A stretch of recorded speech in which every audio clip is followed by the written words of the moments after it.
বিশ্বনবী হযরতে আলকামা কালেমা পড়তে পারছে না। বিশ্বনবী বললেন, আলকামার মা বেঁচে আছে কিনা? বলে হ্যাঁ মা বেঁচে আছে। বলে মাকে একটু আমার কাছে ডাক দাও। কাকে ডাক দাও? মসজিদের ইমাম সাহেবকে ডাক দাও, এই কথা কিন্তু বলে নাই। হযরত আবু বকরকে ডাক দাও, এই কথা কিন্তু বলে নাই। হযরত ওমরকে ডাক দাও, এই কথা কিন্তু বলে নাই। কোন পীর সাহেবকে ডাক দাও, এই কথা কিন্তু বলে নাই। কার কথা বলেছেন? তার মা। এজন্য আমার সকলেরই মা আছে না নাই? মা ধলা হোক আর কালো হোক, লম্বা হোক আর খাটো হোক, ফর্সা হোক আর কুৎসিত হোক, মায়ের দাম সবচেয়ে বেশি। আল্লাহর নবী ডাক দিয়া বললেন, আলকামা মাকে ডাক দাও। আলকামার মা পাশে আসলেন। নবী যে ডাক দিয়া বললেন, সন্তানটা কেমন ছিল? আলকামার মা ডাক দিয়া বলেন, ইয়া রাসূলুল্লাহ, আমার সন্তানটা বড় ভালো ছিল। নবী যে ডাক দিয়া বললেন, কেমনি ভালো? বলে 5 ওয়াক্ত নামাজ তিনি মসজিদে পড়তেন, এলাকার মানুষের সাথে তিনি অত্যন্ত ভালো ব্যবহার করতেন। বললে তাহলে তুমি একটু আল্লাহর কাছে দোয়া করো, আল্লাহ যেন তোমার সন্তানের জবান দিয়ে কালেমাটা বের করে দেয়। সুবহানাল্লাহ বলেন। কারণ আমাদের নেতা একজন। নেতা কয়জন? সে নেতার নেতৃত্ব মানতে আমরা রাজি আছি না নেই? যারা মেনেছিলেন তারা সোনার মানুষ হয়ে গিয়েছেন। জোরে বলেন ঠিক কিনা? মেনেছিলেন হযরত ওমর, হযরত আবু বকর, হযরত ওসমান। এই দুনিয়া থেকে আল্লাহ তাদেরকে জান্নাতের সুসংবাদ দিয়েছেন। সুবহান। এজন্য সব কাজের শুরুতেই কার নাম নেওয়া লাগবে? আল্লাহর নাম নিলে বরকত আছে না নেই? দেখেন নামাজ, এই নামাজের শুরুতেও আমরা কার শুকরিয়া আদায় করি? প্রথমেই যখন আমরা নামাজের ভিতরে দাঁড়াই, আমরা কিন্তু শুরুতেই পড়ি আলহামদুলিল্লাহি রাব্বিল আলামিন। জোরে বলেন ঠিক কিনা? কারণ আল্লাহর শুকরিয়া যত আদায় করবে তত আমাদের প্রতি রহমত নাজিল করবেন কে? যারা শুকরিয়া আদায় করবে তাদের জন্য আল্লাহ নিয়ামতকে আরো বৃদ্ধি করে দিবেন। সুবহানাল্লাহ বলেন। আল্লাহ পাক বলেন, লাইন শাকারতুম লাযীদান্নাকুম ওয়া লাইন কাফারতুম ইন্না আযাবি লাশাদীদ। নিশ্চয় যারা আমি আল্লাহর শুকরিয়া আদায় করবে, আমি আল্লাহ তাদের জন্য আমার নিয়ামতকে আরো বাড়িয়ে দিব। আর যদি আমার নিয়ামতের না শুকরিয়া আদায় করো, তাহলে নিয়ামত তো ছিনিয়ে নিব এবং আল্লাহর শাস্তি আছে না নেই? এজন্য যারা দুনিয়াতে আল্লাহর শুকরিয়া আদায় করেছে তাদের নিয়ামতকে বাড়িয়ে দিয়েছেন কে? যারা শুকরিয়া আদায় করে নাই, এক সময় দেখা গিয়েছে তাদের জন্য আল্লাহর নিয়ামত শেষ হয়ে গেছে।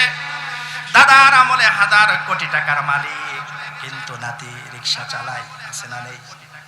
বাবা 1000 কোটি টাকার মালিক, ছেলে হিরো খায় জিরো হয়ে গেছে। ঠিক কিনা? এজন্য সব জায়গায় আমাদের প্রশংসা আদায় করা লাগবে। আল্লাহর যে জায়গায় প্রশংসা আদায় করা যাবে ওইখানে মুসলমান থাকবে। জোরে বলেন ঠিক কিনা? আর যেখানে আল্লাহর শুকরিয়া আদায় করা যাবে না ওইখানে কোনো মুসলমান থাকতে পারে? এই জন্য আমাদের সামনে যদি খানা আসে ওখানেও নাম নেওয়া লাগবে কার? বিসমিল্লাহি ওয়া আলা বারাকাতিল্লাহ। এখন যদি খানা না এসে যদি আমাদের সামনে মদ আসে, ওখানে কি আল্লাহর নাম নেওয়া যাবে? মদ খাওয়া হালাল না হারাম? রব্বুল আলামিন বলেন, ইয়া আইয়ুহাল্লাযীনা আমানু ইন্নামাল খামরু ওয়াল মাইসিরু ওয়াল আনসাবু ওয়াল আজলাম রিজসুম মিন আমালিশ শাইতান ফাস্তানিবুহু লাআল্লাকুম তুফলিহুন। চিল্লায়ে বলুন আল্লাহু আকবার। রব্বুল আলামিন বলেন, ইয়া আইয়ুহাল্লাযীনা আমানু, হে ঈমানদারেরা, ইন্নামাল খামরু, নিশ্চয় মদ। এখানে 4টা জিনিসের কথা আল্লাহ বলেছেন। এর মধ্যে 1 নাম্বার যেটা, সেটা হলো মদ। সুমিন আমালিশ শাইতান, এগুলো হলো শয়তানের কাজ। ফাস্তানিবুহু লাআল্লাকুম তুফলিহুন, যদি সফলতা চাও তাহলে এগুলোর সাথে আমাদের কোনো সম্পর্ক থাকতে পারে? এই জন্য মদ খাওয়া হালাল না হারাম? মদ খাওয়ার শুরু থেকে আল্লাহর নাম নেওয়া যাবে, সেখানেই তো আল্লাহর নাম নেওয়া যাবে, যেখানটা ভালো। আর কেউ যদি হারাম কাজের শুরুতে আল্লাহর নাম নেয়, ঈমান যা ছিল অতটুকুই শেষ। আপনি একটা ভালো কাজের শুরুতে বিসমিল্লাহ বললেন না, তাতে আপনার ঈমান নষ্ট হবে না। একটা খারাপ কাজের শুরুতেও যদি আপনি বিসমিল্লাহ না বলেন, হয়তোবা আপনার ঈমান থাকবে, কিন্তু খারাপ কাজ যদি বিসমিল্লাহ দিয়ে শুরু করা হয় তাহলে ঈমান যাও ছিল তাও। আমি একটা জিনিস নিয়ে কয়েকদিন ধরে খুব চিন্তা ভাবনা করছি। এটা আমার পূর্বে যিনি কথা বলেছেন মাওলানা হাফিজুর রহমান, আমাদের দেশ পরিচালনার জন্য সংবিধান আছে না নেই? অথচ মুসলমানদের যেটা সংবিধান সেটার নাম কি? তাহলে Quran is only one constitution for the Muslim. গোটা পৃথিবীবাসীর জন্য একটাই হলো সংবিধান, সেই সংবিধানের নাম হলো কোরআন। জোরে বলেন ঠিক কিনা? কোরআন আছে যেখানে আমরা আছি, যেখানে কোরআন নেই সেখানে কোনো মুসলমান থাকতে পারে না। জোরে বলেন ঠিক কিনা? এজন্য সব জায়গায় আমরা আল্লাহর শুকরিয়া আদায় করব। আল্লাহর শুকরিয়া যেখানে আদায় করা যাবে না, যেখানে আল্লাহর নাম নেওয়া যাবে না, ওখানে কোনো মুসলমানেরও সম্পৃক্ততা থাকতে পারে না। তাই আজকের কোরআনের মাহফিল, এই পৃথিবীর ভিতরে যত মজলিস আছে সবচেয়ে উত্তম এবং শ্রেষ্ঠ মজলিস যেটা, সেটা হলো কোরআনের মজলিস। জোরে বলেন ঠিক কিনা? কোরআনের মজলিস যদি উত্তম হয় তাহলে যারা কোরআনের সাথে লাগবে তাদের দাম কম না বেশি? বিশ্বনবী বলেন খায়রুকুম মান তাআল্লামাল কুরআনা ওয়া আল্লামা। রাসূলুল্লাহ তার জবান দিয়ে বলেন পৃথিবীতে অনেক মানুষ আছে, তবে যারা কোরআন শিখবে এবং যারা কোরআন মানুষকে শেখাবে এরাই হলো সবচাইতে উত্তম। সুবহানাল্লাহ বলেন। আল্লাহর নবী বলেন কোন তলবে ইলম যদি রাস্তা দিয়ে হেঁটে যায়, সাধারণ মানুষের পায়ের নিচে থাকবে মাটি, আর তলবে ইলমদের পায়ের নিচে থাকবে আল্লাহর নূরের ফেরেশতাদের পাখা। একজন তলবে ইলম যাচ্ছে মাদ্রাসায়, সময় হলো 9টা, প্রতিদিন 9টা বাজতে বাজতে 10টা 11টা বেজে যায়, কিন্তু সে মাদ্রাসায় যায় না। একদিন 2 দিন 3 দিন যখন দেরি হয়ে যায়, উস্তাদের রাগ আছে না নেই? উস্তাদ চিন্তা করে বেটা মাদ্রাসা হলো 9টায়, তুমি আসো 11টায়, আজকে তোমাকে খুব পিটানি পিটাবো। উস্তাদ এবার ডবল ব্যাট নিয়ে পিটাচ্ছেন, ছাত্ররা মুখে কোনো কথা নাই, কারণ যারা আদর্শবান হবে তারা কখনো উস্তাদের সাথে বেয়াদবি করবে। এই পৃথিবীতে যত উস্তাদ আছে সব উস্তাদের যিনি বড় উস্তাদ তার নাম হলো মুহাম্মাদুর রাসূলুল্লাহ। বিশ্বনবী বলেন ইন্নী বুইস্তু মুআল্লিম, আমি শিক্ষক হিসেবে প্রেরিত হয়েছি। আল্লাহু আকবার। দুনিয়ার কোনো প্রাতিষ্ঠানিক শিক্ষা বিশ্বনবী নেয় নাই, কারণ নবী পৃথিবীর কেউর ছাত্র না, আল্লাহর নবী হলো সকলের শিক্ষক। নবীদের শিক্ষক এই পৃথিবীতে একজনও, আল্লাহর নবীর শিক্ষক হলো স্বয়ং সরাসরি আল্লাহ। সুবহানাল্লাহ বলেন। এজন্য বিশ্ব নবী সম্পর্কে আল্লাহ তাআলা বলেন লাকাদ কানা লাকুম ফি রাসূলিল্লাহি উসওয়াতুন হাসানা লিমান কানা ইয়ারজুল্লাহ ওয়াল ইয়াউমাল আখিরা ওয়া যাকারাল্লাহা কাসীরা। জোরে বলুন আল্লাহু আকবার। রব্বুল আলামিন এখানে কয়েকটা কন্ডিশন দিয়েছেন, যারা আল্লাহকে পেতে চায় তাদের জন্য একটা আদর্শ, সে আদর্শ হলো মুহাম্মাদুর রাসূলুল্লাহ। আল্লাহ যারা পেতে চাবে তারা রাসূলুল্লাহকে মানবে। আমরা আল্লাহকে পেতে চাই কি চাই না? আল্লাহকে যারা পেতে চাবে তাদের নেতা হলো বিশ্বনবী। জোরে বলেন ঠিক কিনা? লিমান কানা ইয়ারজুল্লাহ, যারা আল্লাহর সন্তুষ্ট অর্জন করতে চায়, যারা আল্লাহর নিকটবর্তী হতে চায়, ওয়াল ইয়াউমাল আখিরা, এবং আখিরাতের ময়দানে যারা সফলতা চায়, ওয়া যাকারাল্লাহা কাসীরা, বেশি বেশি করে যারা আল্লাহকে স্মরণ করবে তাদের জন্য একটা আদর্শ লাকাদ কানা লাকুম ফি রাসূলিল্লাহি উসওয়াতুন হাসানা।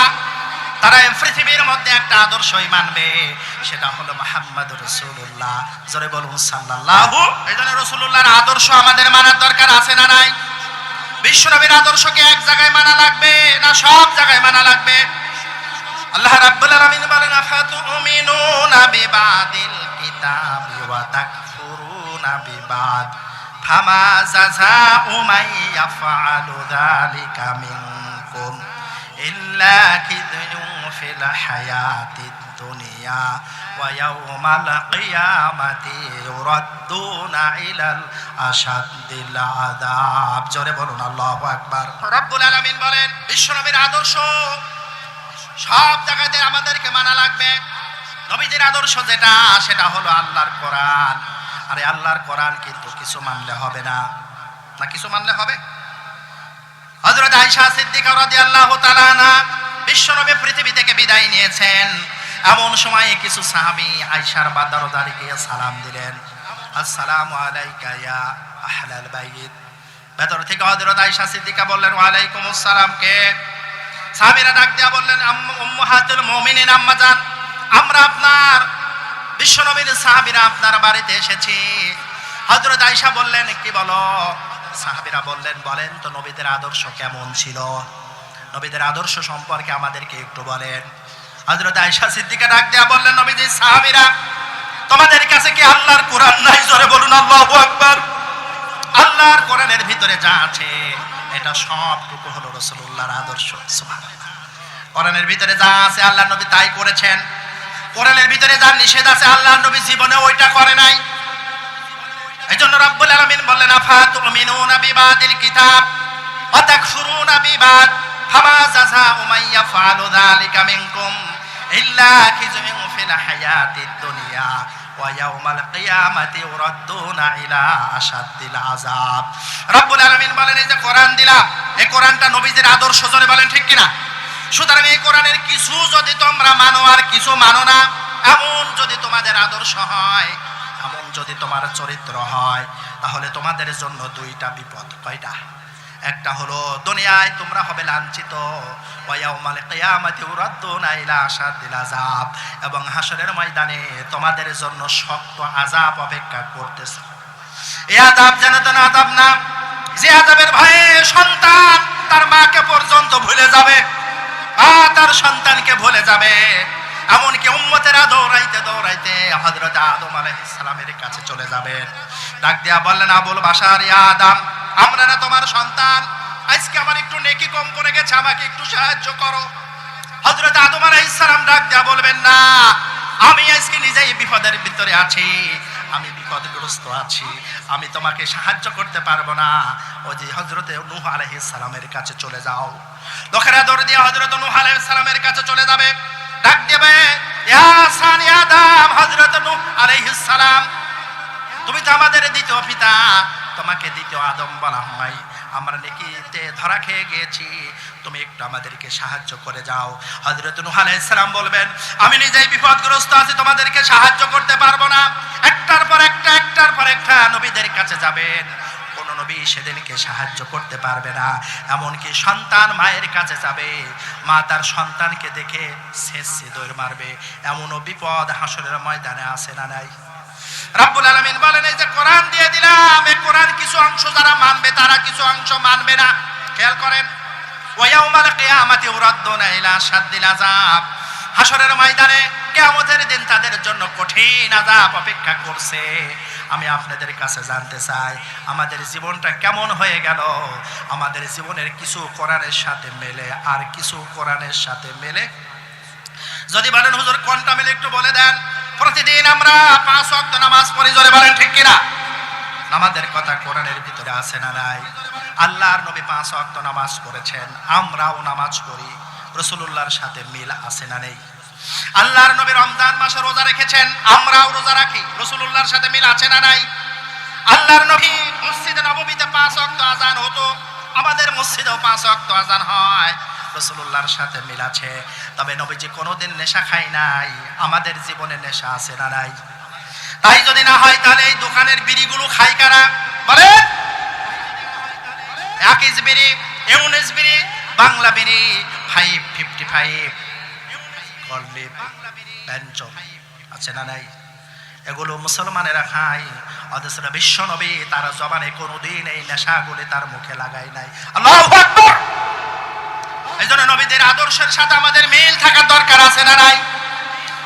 রব্বুল আলামিন বলেন, ইয়া আইয়ুহাল্লাযীনা আমানু লা তাদখুলু বুয়ুতান গায়রা বুয়ুতিকুম হাত্তা তাস্তানিসু ওয়া তুসাল্লিমু আলা আহলিহা যালিকুম খায়রুল লাকুম ইন কুনতুম তাযাক্কারুন। জোরে বলুন আল্লাহু আকবার। সূরা নূরের 27 নম্বর আয়াতের ভিতরে রব্বুল আলামিন বললেন, ইয়া আইয়ুহাল্লাযীনা আমানু, হে ঈমানদারেরা। কাদেরকে ডাক দিয়েছেন?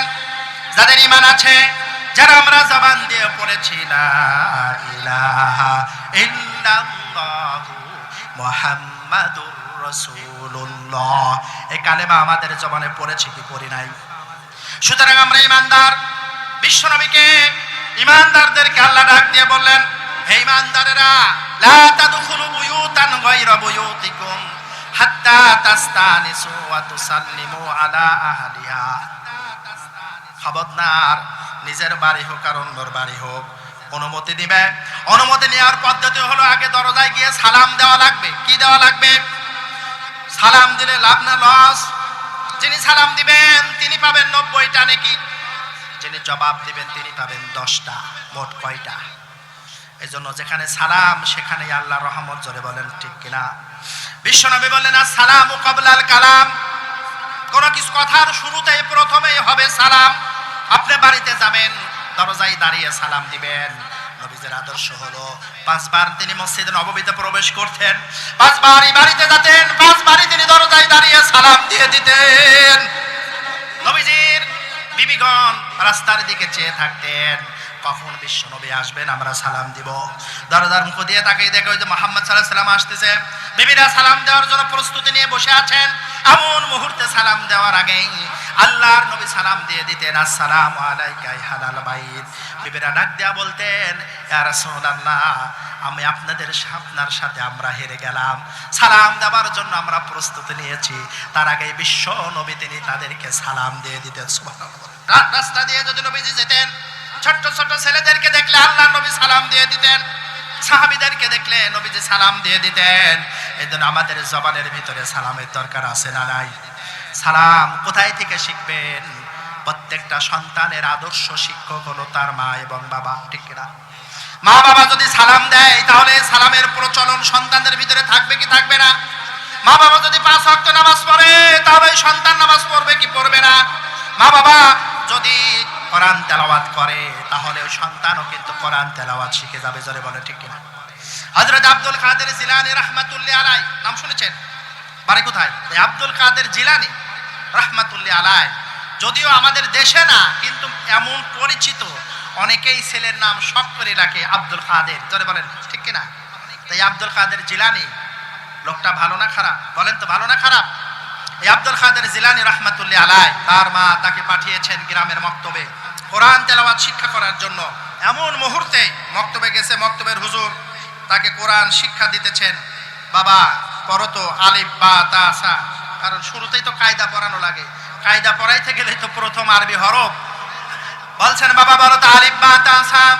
হযরত আব্দুল কাদের রাহমাতুল্লাহি আলাইহি ছোট্ট মানুষ, তিনি পড়ছেন আলহামদুলিল্লাহি রাব্বিল আলামিন আর রহমানির রহিম মালিকি ইয়াউমিদ্দিন। জোরে বলুন আল্লাহু আকবার। সূরা ফাতিহা পড়ে ফেললেন, এরপরে সূরা বাকারা, তারপরে সূরা আলে ইমরান। জোরে বলুন আল্লাহু আকবার। একটার পর একটা তাসবির সুতাগুলি ছেড়ে দিলে দানাগুলি যেরকম টপ টপ করে পড়তে থাকে। ছোট্ট আব্দুল কাদের বয়স হবে মাত্র 6 বছর, জীবনে কোনোদিন কোরআন পড়ে নাই, কোনোদিন মাদ্রাসাতেও যায় নাই।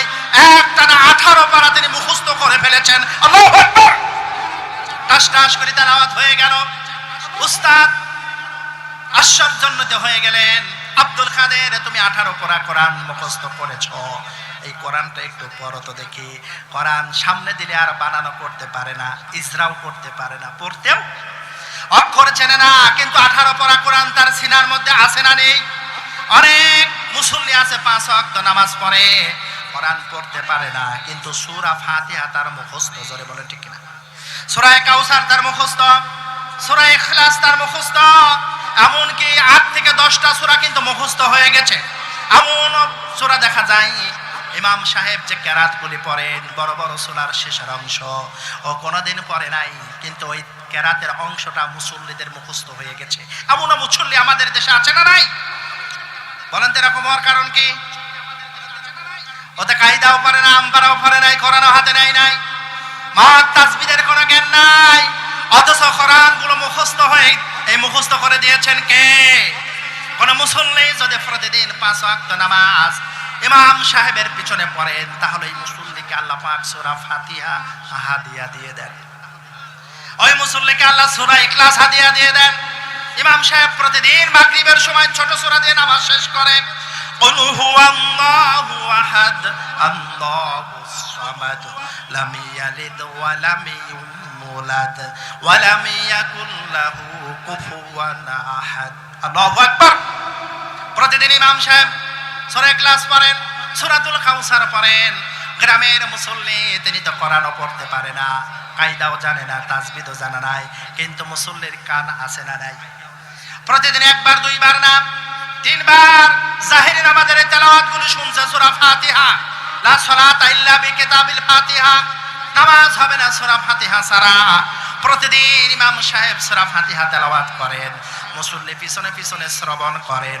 এক সময় দেখা যায় 6 মাস, 1 বছর, 2 বছর সূরা ফাতিহা তার মুখস্থ হয়ে গেছে, ঠিক কিনা? এরপরে সূরা কাউসার পরে সূরা মুখস্থ হয়ে যায়, সূরা ইখলাস পরে মুখস্থ হয়ে যায়। হযরত আব্দুল কাদের জিলানী রাহমাতুল্লাহি আলাইহি তার বয়স হলো 6 বছর। কয় বছর? জীবনে কোনোদিন মসজিদেতে নামাজও পড়ার হয়তো সুযোগ হয় নাই, কিন্তু কিভাবে 18 পারা কোরআন মুখস্থ হয়ে গেল। আব্দুল কাদের জিলানী রাহমাতুল্লাহি আলাইহির মা উম্মুল খায়ের হযরত ফাতেমা রাহমাতুল্লাহি আলাইহি, তিনি হযরত আবু সালেহ মুসা জঙ্গি রাহমাতুল্লাহি আলাইহির মেয়ে, তিনি 18 পারা কোরআনের হাফেজা ছিলেন। আল্লাহু আকবার। বাপকে বেটা, সেপাইকে ঘোড়া, কুসনে হে থোড়া থোড়া। মা যেমন সন্তান তেমন, বাপ যেমন তার সন্তান তেমন হবে। জয় বলেন কথা ঠিক কিনা? মা ছিল 18 পারা কোরআনের হাফেজা। কয় পারা? মায়ের মুখে তো মমতাদের মতো গান না, গান না। অরুণা লাইলার মতো তার মুখে কোনো গান নেই, তার মুখে আছে আল্লাহর কোরআন। জোরে বলেন ঠিক কিনা? মা 18 পারা কোরআনের হাফেজা। রান্না করতে বসেছে, আব্দুল কাদের জিলানীর মা উম্মুল খায়ের ফাতেমা রাহমাতুল্লাহি আলাইহি তার জবান দিয়ে তিনি সূরা ইয়াসিন পড়ছেন।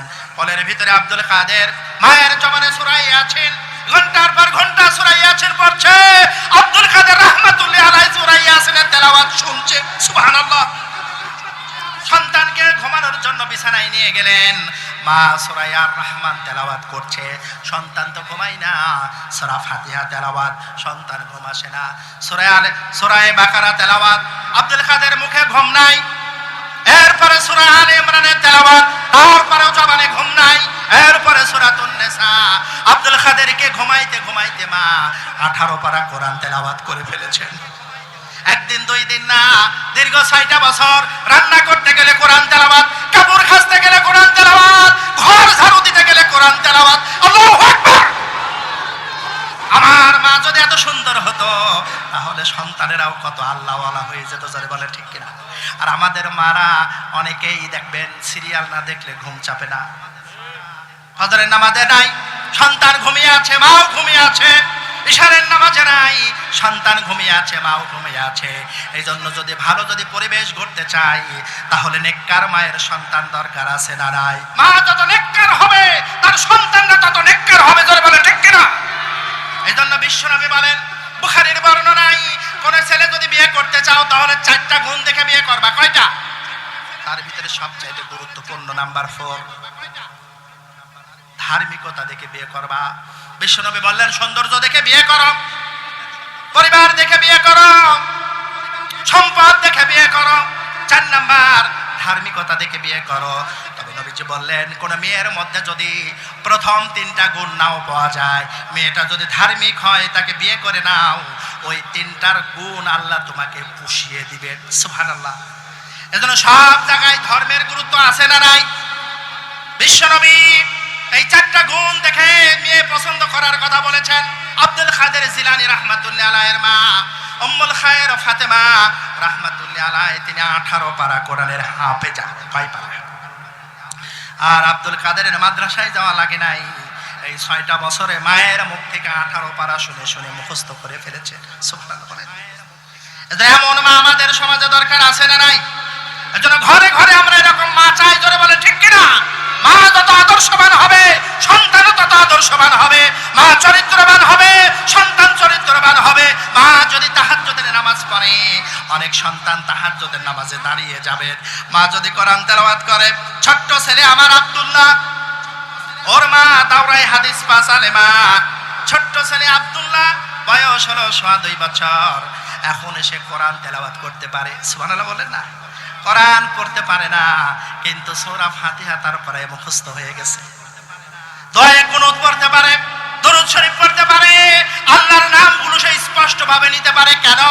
মা দিনদার নেককার, মা দাওরাই হাদিস পাশালে মা যখন সূরা পড়ে ছোট্ট সন্তান তার পাশেই থাকে, মা তেলাওয়াত করছে সূরা ফাতিহা, আমার ছোট্ট সন্তান আব্দুল্লাহ সে জবান দিয়ে কান দিয়ে শ্রবণ করছে, একদিন দুই দিন না, প্রতিদিন তেলাওয়াত শুনতে শুনতে ছোট্ট বাচ্চার ব্রেন তো কম্পিউটার, মা তেলাওয়াত করে আর আল্লাহ পাক তার সিনার মধ্যে ওগুলিকে বসিয়ে দেয়। সুবহানাল্লাহ। এজন্য বিশ্বনবী হলো আমাদের আদর্শ, জোরে বলেন ঠিক কিনা? আমি যে কথা বলতেছিলাম, ইয়া আইয়ুহাল্লাযীনা আমানু লা তাদখুলু বুয়ুতান গায়রা বুয়ুতিকুম হাত্তা তাস্তানিসু ওয়া তুসাল্লিমু আলা আহলিহা। সূরা নূরের 27 নম্বর আয়াতের মধ্যে বলেন, বিশ্বনবীকে আল্লাহ তাআলা ডাক দেয়া বলেন, হে নবী আপনি ঈমানদারদেরকে জানিয়ে দিন, ঈমানদাররা যদি কোনো বাড়িতে যায় অবশ্যই সালাম দিয়ে অনুমতি নেওয়া লাগবে। কি দেওয়া লাগবে? বাড়িতে গিয়ে আগে দিতে হবে আসসালামু আলাইকুম আহলাল বাইত। সন্তানের ঘরে যদি, মায়ের ঘরে যদি সন্তান প্রবেশ করে ওই মাকেও সালাম দেওয়ার দরকার আছে না নাই? একজন সাহাবী ডাক দেয়া বললেন বুখারীর বর্ণনায়, ইয়া রাসূলুল্লাহ আমি যদি আমার মায়ের ঘরে যাই আমাকে কি সালাম দেওয়া লাগবে? আল্লাহর নবী ডাক দেয়া বললেন, সাহাবী তুমি কি তোমার মাকে বিবস্ত্র অবস্থায় দেখতে চাও? তোমার মাকে তুমি উল্টা পাল্টা পোশাকে দেখতে চাও? সাহাবী ডাক দেয়া বললেন, ইয়া রাসূলুল্লাহ না। বিশ্বনবী বললেন, তাহলে তুমি যখন মায়ের ঘর দরজায় যাবা, যাওয়ার আগে দরজার বাহিরে দাঁড়িয়ে তুমি সালাম দিয়ে দিবে, তোমার মা নিজেকে সংযত করতে পারবে। সুবহানাল্লাহ বলেন। এজন্য মায়ের ঘরে গেলে সালাম দেওয়ার দরকার আছে না নাই? বোনের ঘরে গেলে সালাম দেওয়ার দরকার আছে না নাই? চাচার বাড়িতে গেলে সালাম দেওয়ার দরকার আছে না নাই? আর আমরা কি বলি, পরামেরিকের বেটা আছেন নাকি? কি বলেন? ওগো মেম্বারের বেটা আছেন নাকি? এটা কি মুসলমানদের আদর্শ হলো? মুসলমানদের আদর্শ সালাম। জোরে বলেন, মুসলমানদের আদর্শ কি? আমরা আজকে থেকে একটা সবক নিয়ে গেলাম, আমরা কোনো বাড়িতে গেলে সালাম দিব। জোরে বলেন ঠিক কিনা? রাসূলুল্লাহর আদর্শ ভালো না আমাদের আদর্শ ভালো? আমরা চরিত্রবান না রাসূলের চরিত্রবান? বলেন, ওয়া ইন্নাকা লাআলা খুলুকিন আযীম। আল্লাহ নিজে তার রাসূলুল্লাহর চরিত্রের প্রশংসা করছেন। সুবহানাল্লাহ। আযীম এটা আল্লাহর সিফাতি নাম, এই নাম তিনি রাসূলুল্লাহর নামের সাথে যোগ করে দিয়েছেন। আযীম যার কুল কিনারা নাই, যার শুরু আছে শেষ নাই, যার গভীরতা মাপা যায় না, এত বিশাল উত্তম চরিত্রের অধিকারী হে রাসূল, আপনাকে চরিত্রের আধার হিসেবে প্রেরণ করা হয়েছে। আপনার মতো উত্তম চরিত্রবান পৃথিবীতে আর একদম আসে নাই। আল্লাহু আকবার। সবার চরিত্র যদি এক পাল্লায় রাখা যায় বিশ্বনবীর চরিত্রের সমান হবে না। জোরে বলেন কথা ঠিক কিনা? নবীজির চরিত্রের প্রশংসা দুনিয়ার কেউ করে নাই, স্বয়ং আল্লাহ নিজে তার চরিত্রের প্রশংসা করেছেন। সুবহানাল্লাহ। আর আমরা তো আমাদের নেতাদের চরিত্রের প্রশংসা করি। আমার নেতার চরিত্র ফুলের মতো পবিত্র, নামাজ পড়ে না এক ওয়াক্ত, গায়ের কাছে গিয়ে বিড়ির গন্ধ পাওয়া যায়, আছে না নাই? এই যে সামনে এমপি দাঁড়াবে, আপনি দেখবেন অধিকাংশ এমপিরা কিন্তু সিগারেট খায়। এর আগে দেখলাম খোলা বাসের মধ্যে দাঁড়িয়ে আছে নেতা, আপনারা দেখবেন ভিডিওতে ঢুকলেই ইউটিউবে পাবেন, নেতা বিড়ি খাচ্ছেন, সিগারেট খাচ্ছেন, হাজার হাজার মানুষ তাকে শুভেচ্ছা জানাচ্ছে। এই নেতারই কিন্তু স্লোগান হবে, আমার নেতার চরিত্র ফুলের মতো পবিত্র। নাউজুবিল্লাহ বললেন না? আল্লাহ বলেন, বান্দা তুমি দালালি করো, তবে মিথ্যা কথা বলে দালালি করো কেন? তোমার নেতার চরিত্র যদি ফুলের মতো পবিত্র হতো, তোমার নেতা বিড়ি খাইতে পারতো না, তোমার নেতা মদ খাইতে পারতো না, তোমার নেতা গাঁজা খাইতে পারতো না। জোরে বলেন কথা ঠিক কিনা? এইজন্য এমন নেতাদের পিছনে আমরা যাব, যেই নেতা বিড়িও খায় না, গাঁজা খায় না। এমন নেতা আছে না নাই? আল হাসরের ময়দানে রাব্বুল আলামিন বলেন, কুল্লা উনাসিম বিইমামিহিম, প্রত্যেকটা ব্যক্তিকে তার নেতার সাথে ডাকা হবে। আপনার নেতা যদি চরিত্রহীন হয়, এমন নেতার সাথে আপনি উঠবেন। আপনার নেতা যদি বিড়ি খায়, আপনি সে নেতার সাথে উঠবেন। নেতা যদি জাহান্নামে যায়, আপনার জান্নাতে যাওয়ার কোনো সম্ভাবনা। আর আপনার নেতা যদি কোরআনের হাফেজ হয়, আপনি সে নেতার সাথে উঠবেন। আপনার নেতা যদি তাহাজ্জুদ করে, আপনি সেটা নেতার সাথে উঠবেন। আপনার নেতা যদি মাদ্রাসার প্রিন্সিপাল হয়, সেই নেতার সাথে ওঠা ভাগ্য ভালো না খারাপ? সুতরাং ভালো হলেই হবে না, সেই ভালোর গাছ আমাদেরকে লাগানো লাগবে। জোরে বলেন ঠিক কিনা? সুযোগ সামনে আসবে, সিদ্ধান্ত ভুল করা যাবে না। ঠিক আছে না? জ্ঞানী যারা বোঝে তারা শুধু ইশারায়। সুতরাং আপনারা যারা এখানে বসেছেন, আপনারা অত্যন্ত জ্ঞানী এবং চৌকস। আমরা নেতা চাই এমন নেতা, যেই নেতা বিড়ি খায় না, সিগারেট খায় না, গাঁজা খায় না, দাড়ি চাচে না, 5 ওয়াক্ত নামাজ পড়ে, কোরআনের হাফেজ জোরে বলেন ঠিক কিনা? এমন নেতার পিছনে থাকতে রাজি আছে না নাই? কারা কারা রাজি আছে দু হাত তুলে আল্লাহকে দেখায়।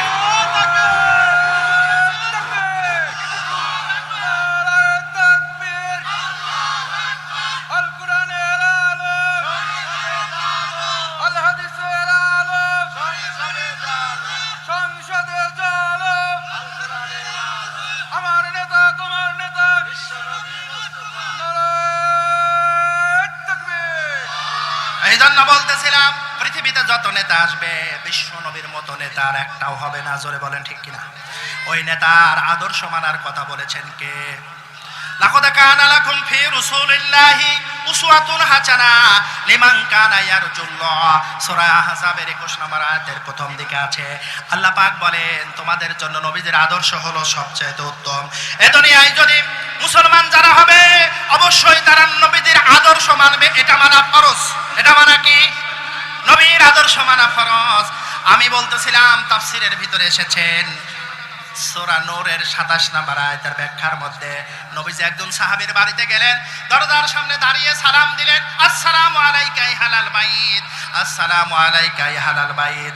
আল্লাহর নবী একবার, দুইবার, তিনবার তিনি সালাম দিয়েছেন। কয়বার? 3 বার সালাম দেওয়ার পরে ভেতর থেকে কোনো জবাব নাই। আপনাদের খারাপ লাগছে? ভেতর থেকে কোনো জবাব নাই। বিশ্বনবী ওখান থেকে ফেরত আসলেন, আর ওখানে দাঁড়ালেন না। হঠাৎ করে দেখেন পিছন দিক থেকে কে যেন সালাম দিচ্ছেন, আসসালামু আলাইকা ইয়া রাসূলুল্লাহ, আসসালামু আলাইকা ইয়া হাবিবাল্লাহ, আসসালামু আলাইকা ইয়া রাহমাতাল লিল আলামিন। আল্লাহর নবী পেছনের দিক থেকে নজর করে দেখেন যার বাড়িতে দাঁড়িয়ে বিশ্বনবী সালাম দিয়েছিলেন ওই সাহাবী পিছনের দিকে থেকে আল্লাহর নবীকে হাত উঁচু করে সালাম দিতেছেন। সুবহানাল্লাহ। নবীজি পিছনে ফিরে ডাক দিয়ে বলেন, সাহাবী তোমার বাড়িতেই তো আমি গিয়েছিলাম, কিছুক্ষণ আগে একবার, দুইবার না, 3 বার করে আমি সালাম দিয়ে দিলাম, অথচ তুমি তো জবাব দিলে না। সাহাবী মাটির দিকে মুখ করে চোখ দিয়ে পানিগুলো ছেড়ে দিয়ে বলেন, ইয়া রাসূলুল্লাহ আপনি যখন বলেছেন আসসালামু আলাইকা ইয়া বাইত, হে বাড়িওয়ালারা তোমাদের উপরে আল্লাহর শান্তি বর্ষিত হোক, আমি আসমানের দিকে তাকিয়ে দেখলাম আপনার সালামের সাথে সাথে রহমতের বৃষ্টি আমার বাড়ির উপরে নাজিল হচ্ছে। সুবহানাল্লাহ। নবীজি জবান, নবুয়তের জবান দিয়ে যদি দোয়া করে ওই দোয়া কখনো ফেরত যেতে পারে? বিশ্বনবী যদি সালাম দেয় ওই সালাম আল্লাহর দরবারে কবুল হয়ে যায়। পৃথিবীতে যত দোয়া আছেন তার মধ্যে সবচেয়ে উত্তম দোয়া হলো সালাম। মা যদি সন্তানকে বলে আসসালামু আলাইকুম, হে আমার সন্তান তোমার উপরে শান্তি বর্ষিত হোক, ওই সন্তান হলো ভাগ্যবান। জোরে বলেন ঠিক কিনা? কোন বাবা যদি বলে আসসালামু আলাইকুম, হে বাবা, ছোট্ট পিচ্চি সন্তানকে যদি সালাম দেয়, কিন্তু আমাদের দেশের বাবারা সবাইকে সালাম দেয়, ছেলে মেয়েদেরকে সালাম দিতে চায় না, ঠিক কিনা? ইদানিং তা শুরু হয়েছে, কিন্তু মুরব্বীদের দিকে যদি আমরা তাকাই তাহলে দেখা যায় অধিকাংশ মুরব্বী সন্তানদেরকে সালাম দেয় না, সন্তানেরও বাপ মাকে কিন্তু সালাম দেয় না। এরকম সন্তান আছে না নাই? অথচ আপনি যে সালাম দিলেন, পৃথিবীতে যত মানুষ আপনার সালামের হকদার তার ভিতরে 1 নাম্বার হলো তোমার মা এবং বাবা। যত মানুষকে সালাম দিবা সবচেয়ে বেশি সালাম দিতে হবে বাপ মাকে। আল্লাহু আকবার। যত মানুষকে খাওয়াবা সবচেয়ে বেশি খাওয়ানো লাগবে বাপ মাকে। কে বলেছেন? কে বলেছেন? ইয়াসালুনাকা মাযা ইউনফিকুন কুল মা আনফাকতুম মিন খায়রিন ফালিল ওয়ালিদাইনি ওয়াল আকরাবিন ইলাল আখিরিল আয়াত। সূরা বাকারার 215 নম্বর আয়াতের প্রথম দিকে আছে, রব্বুল আলামিন বলেন, হে নবী আপনাকে যদি ওরা জিজ্ঞাসা করে এই যে আমি সারা দিন পরিশ্রম করলাম, দিনের শেষে আমি 1000 টাকা কামাই করলাম, এমন লোক আমাদের সমাজে আছে না নেই? আমি সারা মাস ধরে চাকরি করলাম, 40,000 টাকা বেতন পেলাম, জোরে বলেন ঠিক কিনা? আমি ময়দানে ফসল আবাদ করলাম, সিজনের শেষে গিয়ে 200 মণ ধান পাইলাম। এই যে ইয়াসআলুনাকা মাযা ইউনফিকুন, ওরা যদি আপনাকে জিজ্ঞাসা করে আমার ইনকামের টাকাগুলো, সম্পদগুলো আমি খরচ করব কোথায়? কে বলছেন? কে? সূরা বাকারার 215 নম্বর আয়াতের ভিতরে বাড়ি থেকে মিলিয়ে দেখবেন, বিশ্বনবীকে বললেন আমি যে সারাদিন ধরে কামাই করলাম, ইনকামের টাকাগুলি কোথায় খরচ করব? রব্বুল আলামিন বলেন, কুল মা ফাখতুম মিন খায়রিন ফালিল ওয়ালিদাইন ওয়াল আকরাবিন ওয়াল ইয়াতামা ওয়াল মাসাকিন ওয়াবনিস সাবিল। এখানে প্রায় 6টা মানুষের সিরিয়াল দেওয়া আছে, তার এক নাম্বার হলো আবিল ওয়ালিদাইন, তোমার পিতামাতার পিছনে খরচ করা লাগবে। সুবহানাল্লাহ বলেন। অথচ আমাদের সমাজের দিকে তাকান, অনেক সন্তান আছে খরচ করা তো দূরের কথা, বাপ মাকে দেখতেই যায় না, বাপ মা পাশেই থাকে, বাপ মাকে সালামও দেয় না, বড় বড় মাছ রান্না করে, গরুর গোশত ভুনা করে, কিন্তু দুঃখিনী মা পাশের ঘরে বসে আছেন, পড়ে আছেন। অনেক সন্তান সেই পিতামাতার খবরও নেয় না, ঠিক না? অথচ দুনিয়ার সব মানুষ যদি আপনার বিরুদ্ধে দোয়া করে, আপনার তেমন কোনো ক্ষতি যদি নাই হয়, জনম দুঃখিনী মা যদি 2টা হাত তুলে দোয়া করে, তাহলে ওই দোয়া আল্লাহর দরবারে কবুল হয়ে যাবে। সুবহানাল্লাহ। ওয়া নবী উমামা রাদিয়াল্লাহু তাআলা আনহু আন্না রাজুলুন ক্বালা ইয়া রাসূলুল্লাহ, হযরত আবি উমামা থেকে বর্ণিত ইবনে মাজাহ শরীফের হাদিস, একটি ব্যক্তি এসে জিজ্ঞাসা করলেন, ইয়া রাসূলুল্লাহ, পিতামাতার অধিকার কি? মা হাক্কুল ওয়ালিদাইনি আলা ওয়ালাদিহুমা। একজন সাহাবী এসে বললেন, ইয়া রাসূলুল্লাহ, মা হাক্কুল ওয়ালিদাইন, বাপ মার অধিকার কি? আলা ওয়ালাদিহিমা, সন্তানদের উপরে পিতামাতার অধিকার কি? ওয়ালা রাসূল বললেন, হুমা জান্নাতুকা ওয়া নার, তোমার বাপ মা তোমার জন্য জান্নাত, তোমার বাপ মা তোমার জন্য জাহান্নাম। কথাটা কত কঠিন আপনি চিন্তা করেন। দুনিয়ার কোনো সাধারণ উদাহরণ আল্লাহ রাসূল দেয় নাই। বিশ্বনবী বললেন, ক্বালা হুমা জান্নাতুকা ওয়া নারুকা, তোমার বাপ মা তোমাদের জন্য জান্নাত, তোমার বাপ মা তোমার জন্য জাহান্নাম। তোমার মা বাপ যদি তোমার জন্য দোয়া করে, তাহলে আল্লাহ পাক তোমাকে জান্নাত পর্যন্ত পৌঁছিয়ে দিবেন। সুবহানাল্লাহ বলেন। আর যদি পিতামাতার মনে কষ্ট দাও, আস্তে করে যদি মা চোখের পানি ফেলে যদি আল্লাহর কাছে বিচার দিয়ে দেয়, আলাইসাল্লাহু বিআহকামিল হাকিমিন, সব বিচারকের শ্রেষ্ঠ বিচারক তার নাম কি? সবার খবরে তার ক্ষমতা, তার নাম কি? এ দুনিয়ার সব কিছু দেখেন তিনি কে? রব্বুল আলামিনের হাবিব বলেন, ওই পিতামাতার সাথে ভালো আচরণ করা লাগবে, কারণ তোমার বাবা হলো তোমার জন্য জান্নাত, তোমার মা বাবা হলো তোমার জন্য জাহান্নাম। রাসূলুল্লাহর একজন জলিলুল কদর সাহাবী হযরতে আলকামা রাদিয়াল্লাহু তাআলা আনহু মৃত্যুর শয্যায়, সাহাবীরা ডাক দেয়া বলেন, আলকামা পড়ো তো লা ইলাহা ইল্লাল্লাহ। মরণের সময় কালেমা দরকার আছে না নাই? বিশ্বনবী বলেন, মান ক্বালা লা ইলাহা ইল্লাল্লাহ ফাদাখালাল জান্নাহ, যারা মরণের সময় কালেমাদার জবান দিয়ে নসিব হবে, আল্লাহ তাকে জান্নাতে পৌঁছিয়ে দিবেন। সুবহানাল্লাহ বলেন। মরণের সময় দেখবেন অনেকেই কালেমা পড়তে চায় কিন্তু পারে না, এমন আছে না নাই? হযরত আলকামা রাদিয়াল্লাহু তাআলা আনহু মৃত্যুর সাকরাতুল মউতের কাছাকাছি, সাহাবীরা বললেন, পড়ো লা ইলাহা ইল্লাল্লাহ। হযরত আলকামা রাদিয়াল্লাহু তাআলা আনহু তিনি কালেমা পড়তে পারছেন না, তার জবান দিয়ে কালেমা আসছে না। সাহাবীরা বারবার পেরেশানি, টেনশন, দুশ্চিন্তা, বারবার চাপাচাপি করছেন, কিন্তু আলকামা তিনি কালেমা পড়তে পারছে না। এই কথাটা বিশ্ব নবীর কানে পৌঁছে গেলেন। ডাক দিয়া বললেন, ইয়া রাসূলুল্লাহ, আপনার আদরের সাহাবী হযরত আলকামা কালেমা পড়তে পারছে না। বিশ্ব নবী বললেন, আলকামার মা বেঁচে আছে কিনা? বলে, হ্যাঁ মা বেঁচে আছে। বলে, মাকে একটু আমার কাছে ডাক দাও। কাকে ডাক দাও? মসজিদের ইমাম সাহেবকে ডাক দাও, এই কথা কিন্তু বলে নাই। হযরত আবু বকরকে ডাক দাও, এই কথা কিন্তু বলে নাই। হযরত ওমরকে ডাক দাও, এই কথা কিন্তু বলে নাই। কোন পীর সাহেবকে ডাক দাও, এই কথা কিন্তু বলে নাই। কার কথা বলেছেন? তার মা। এজন্য আমার সকলেরই মা আছে না নাই? মা ধলা হোক আর কালো হোক, লম্বা হোক আর খাটো হোক, ফর্সা হোক আর কুৎসিত হোক, মায়ের দাম সবচেয়ে বেশি। আল্লাহর নবী ডাক দিয়া বললেন, আলকামা মাকে ডাক দাও। আলকামা পাশে আসলেন, নবীজি ডাক দিয়া বললেন, সন্তানটা কেমন ছিল? আলকামার মা ডাক দিয়া বলেন, ইয়া রাসূলুল্লাহ, আমার সন্তানটা বড় ভালো ছিল। নবীজি ডাক দিয়া বললেন, কেমনি ভালো? বলে, 5 ওয়াক্ত নামাজ তিনি মসজিদে পড়তেন, এলাকার মানুষের সাথে তিনি অত্যন্ত ভালো ব্যবহার করতেন। বললে, তাহলে তুমি একটু আল্লাহর কাছে দোয়া করো, আল্লাহ যেন তোমার সন্তানের জবান দিয়ে কালেমাটা বের করে দেয়। সুবহানাল্লাহ বলেন।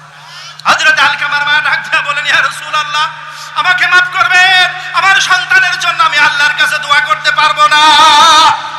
নবীজি ডাক দিয়া বললেন, কেন, কি হয়েছে?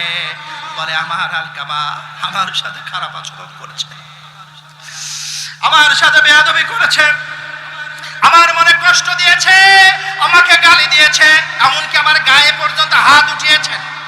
আমি আলকামার সাথে পারি নাই, আমি আল্লাহর কাছে বিচার দিয়েছি। কেউ যা দেখে না তাহা দেখেন কে, কেউ যা শোনে না তাহা শোনেন কে, কেউ যা দেয় না তাহা দেয় কে, কেউ যা পারে না তাহা পারেন কে। মা দুঃখিনী আস্তে করে আল্লাহর কাছে বিচার দিয়ে দিলেন, রাব্বুল আলামিন তুমি আলকামার বিচারটা করে নিও। বিশ্বনবী ডাক দেয়া বলেন, সাহাবীরা আলকামার জবান দিয়ে কালেমা বের হবে না, কারণ জায়গায় তালা লেগে গেছে। জোরে বলেন ঠিক কিনা? গুড়াতেই তালা লেগে গেছে। এ দুনিয়ার সব মানুষে যদি দোয়া করো, আলকামার মায়ের জবান দিয়ে কালেমা বের হবে না। বিশ্বনবী ডাক দেয়া বললেন, মা তুমি আলকামাকে মাফ করে দাও।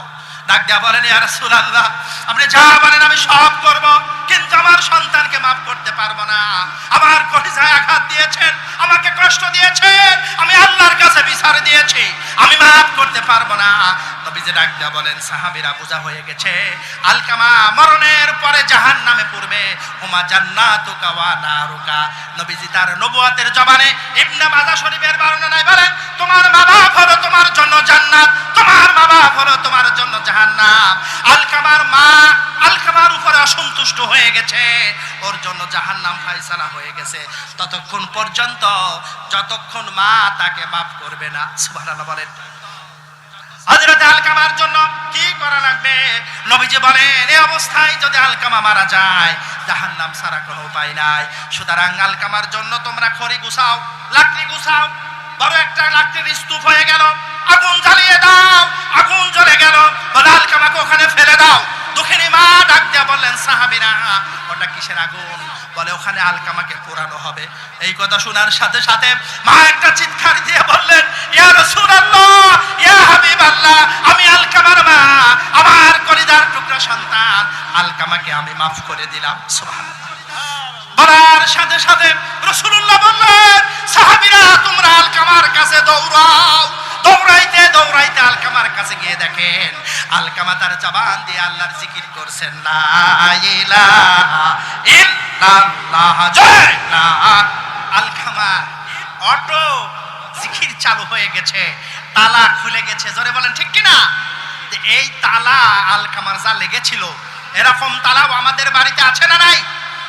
অথচ সেই মায়ের আমরা সম্মান করি না, সেই মাকে আমরা সম্মান করি না, ইজ্জত দিই না। বিশ্বনবী বললেন, ইয়াসালুনাকা মাযা ইনফিকুন, হে রাসূল আপনাকে যদি ওরা জিজ্ঞাসা করে ইনকামের টাকা খরচ করবেন কোথায়, আপনি যতগুলি খাত বলবেন তার এক নম্বরে আছে তোমার মা এবং বাবা। এক নাম্বার হলো তোমার মা এবং বাবা। ওই বাপ মার পিছনে খরচ হয় তো, বাপ মা প্রতি মাসে মাসে টাকা দেন। কি ডাকে না, একটু হাত তোলেন তো দেখি। মাসে মাসে টাকা দেন, হাত উঠান। প্রতি মাসে মাসে বাপ মাকে 2 টাকা হলেও দেন। কারা কারা দেন হাত তোলেন তো দেখি। আমি দেই, আলহামদুলিল্লাহ। আমার বাপ মা গ্রামের বাড়িতে পড়ে আছেন, প্রত্যেক মাসে চাউল কিনতে যা লাগে সব আমি দিয়ে দিই। আমার মাকে বলা আছে, যদিও আমার আপন মা না, সৎ মা, হাফেজ সাহেব জানে আমি ফোন করে বলি, মা আমার সৎ মাকে কখনো আমি সৎ মা মনে করি না, ওটা আমার আপন মার মতো মনে করি। আমি ডাক দিয়ে বলি, মা তোমার কি লাগবে? আব্বার কি লাগবে? বাড়িতে কি নাই? ডাক দিয়ে বলে, বেটা আমার তো মরিচ নাই, পেঁয়াজ নাই, সরিষার তেল নাই, সাবান নাই, অমুক নাই, তমুক নাই।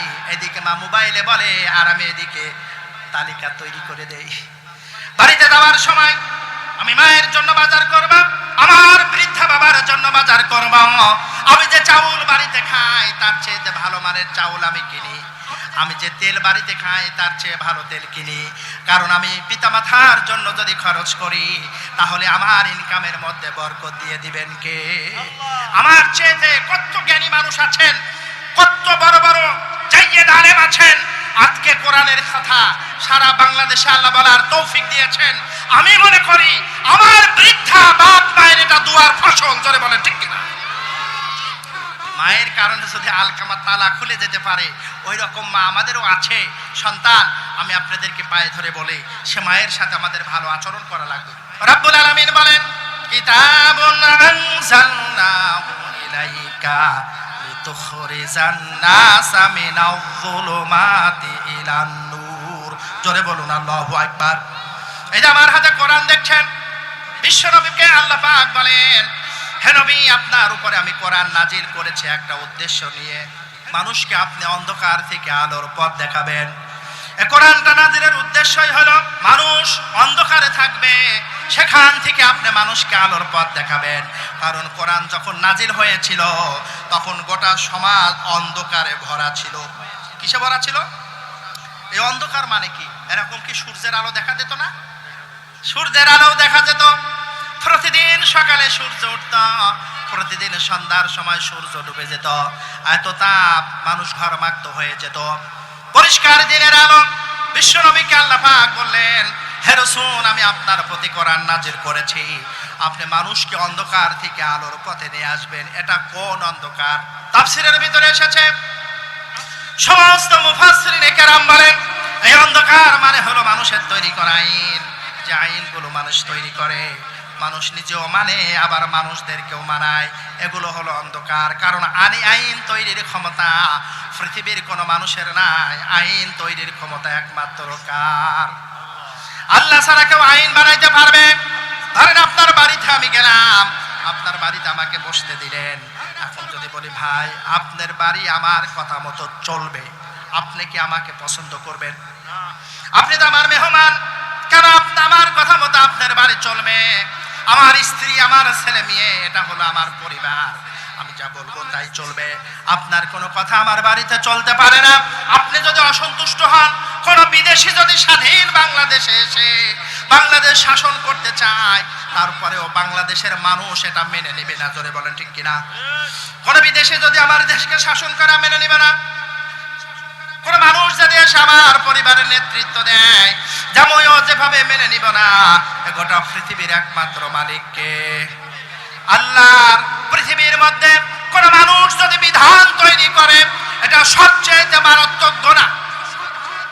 পৃথিবীর মধ্যে যত বড় বড় গুনাহ আছেন, তার মধ্যে সবচেয়ে বড় গুনাহ যেটা হলো, তার নাম শিরক। তার নাম কি? শিরক মানে হলো অংশীদার স্থাপন করা, যেটার মালিক হলো আল্লাহ, ওটা আল্লাহকে বাদ দিয়ে যদি অন্য কাউকে দেয়, ওর নাম হলো শিরক। আমরা যে সেজদা দেই, ওয়াসজুদু ওয়াক্তারিব, সেজদা দাও, নিকটে চলে যাও, তাহলে সেজদা পাওয়ার একমাত্র মালিককে। আমরা যদি আল্লাহকে বাদ দিয়ে অন্য কাউকে সেজদা দেই, এটা সওয়াব হবে না গুনাহ হবে? শুধু গুনাহ হবে না, যত বড় বড় গুনাহ আছেন তার মধ্যে সবচেয়ে বড় গুনার নাম হলো শিরক। বড় গুনার নাম কি? ইন্নাহু মায়ুশরিক বিল্লাহ ফাকাদ হারামাল্লাহু আলাইহিল জান্নাহ।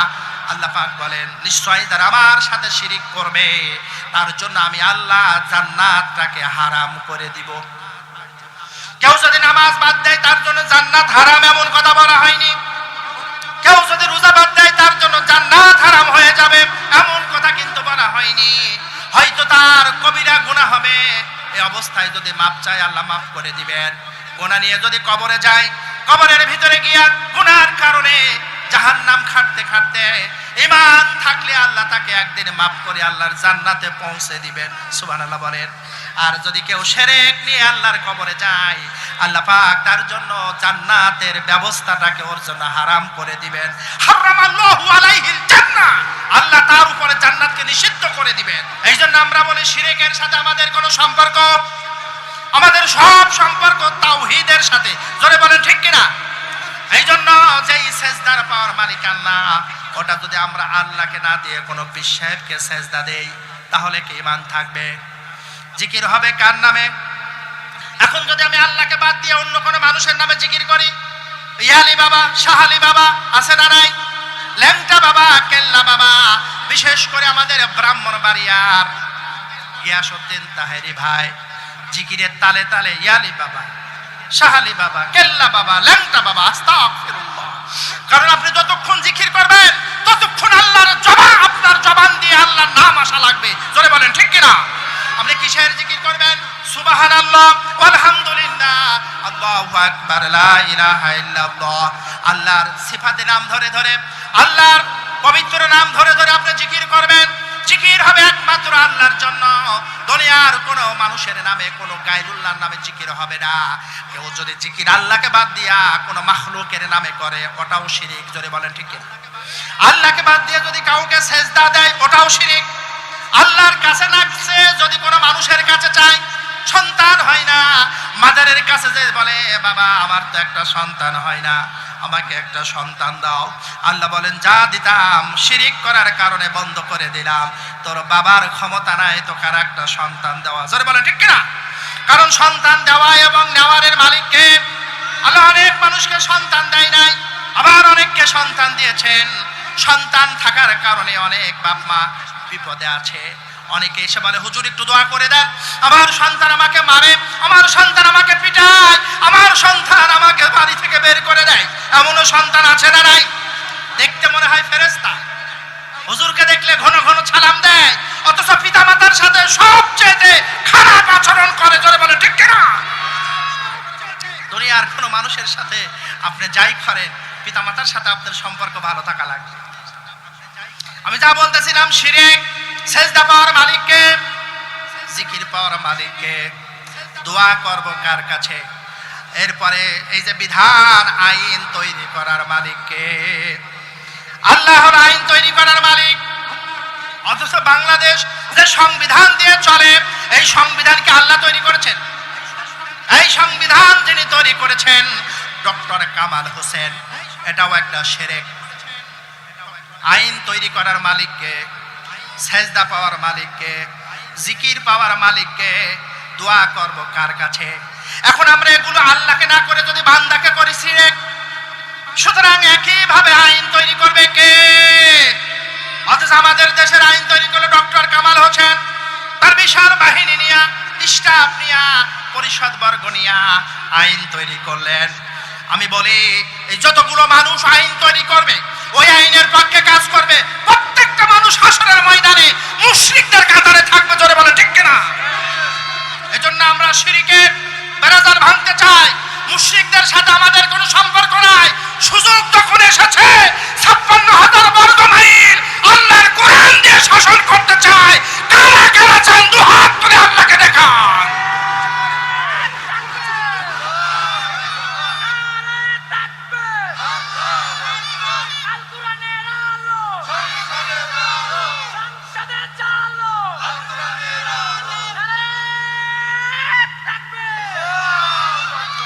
বলেছিলাম বাংলাদেশে সূক্ষ্মভাবে শিরিক চলে, আমরা সেগুলি সম্পর্কে অবজ্ঞ না। অনেকেই বলে নামাজ রোজা হজ যাকাত ঠিক থাকলেই আল্লাহর জান্নাতে যাওয়া যাবে। নামাজ রোজা হজ যাকাত এগুলো শিক্ষা দেওয়ার জন্য আল্লাহর কোরআন আসেনি। এজন্য আল্লাহ পাক বললেন কিতাবুন আনসালনাহু ইলাইকা লিতুখরিজান নাসা মিনাল যুলুমাতি ইলান নূর। নূর মানে হলো কোরআন। নূর মানে কি?